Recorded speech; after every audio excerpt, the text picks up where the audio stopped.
good day, everybody. I want to start out with a fairly simple result. If you have a couple of integers, a pair of integers, product, a, b, where again a and b are integers signed natural numbers, including 0. Now, if this is equal to some prime p, we'll call it p. That's the standard letter for a prime number, a number that only has 1 in itself as divisors. There's 4 outcomes here as far as what you can assign a and b. You can let a equals p,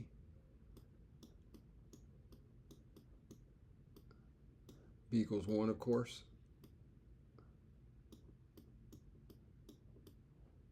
or you can have a equals 1,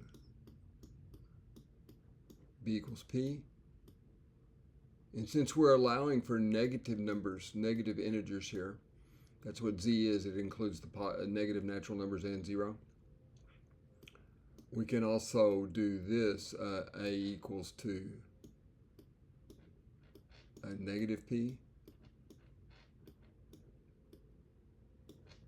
b equals to negative 1.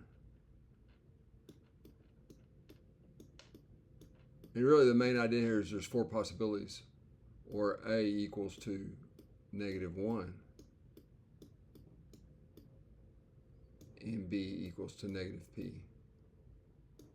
Now, I've already done all the work for you. What remains here.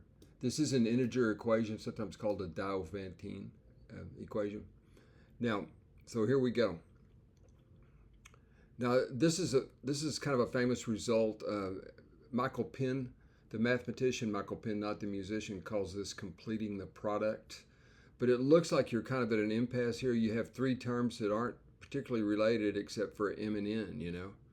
And so what we do here is we force a factorization here. We just arbitrarily pair up m, n, and 8. We could have done m, n, and 11. It doesn't make any difference since this is what they call a symmetric expression.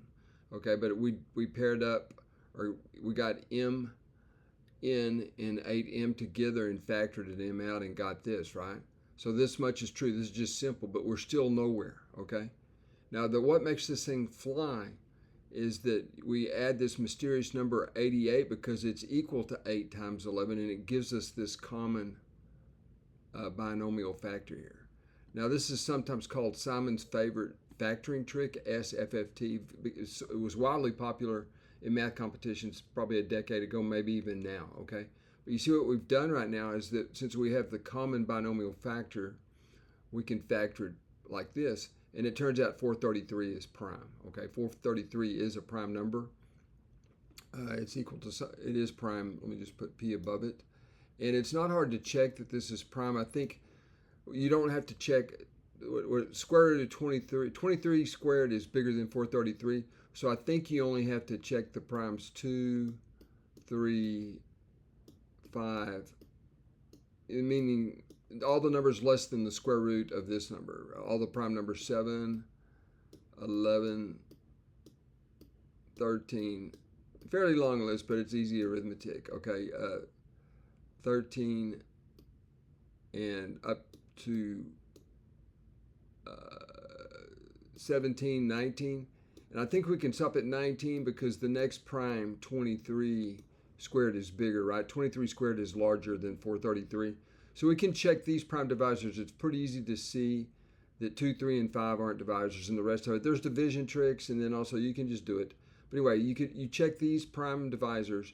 None of them will be prime divisors, and that proves this number is a prime number. That's a well-known number theory. The proof is kind of interesting. It's fairly easy, but it's a fairly simple proof. You just check all the prime divisors less than or equal to the square root of the number itself. And if none of them are divisors of that number, then that number has to be prime. Otherwise, it's a composite number. Okay?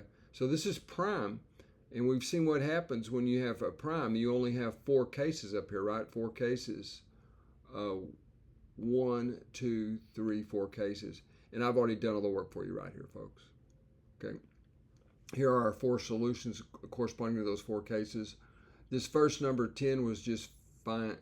Just to make sure, I'm sure you see what I did, but we just set m plus 11 equals to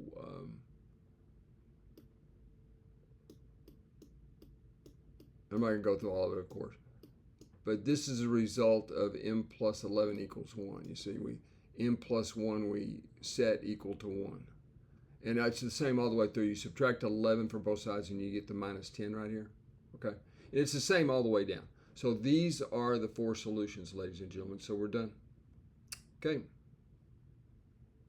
Enjoy the NFL playoffs.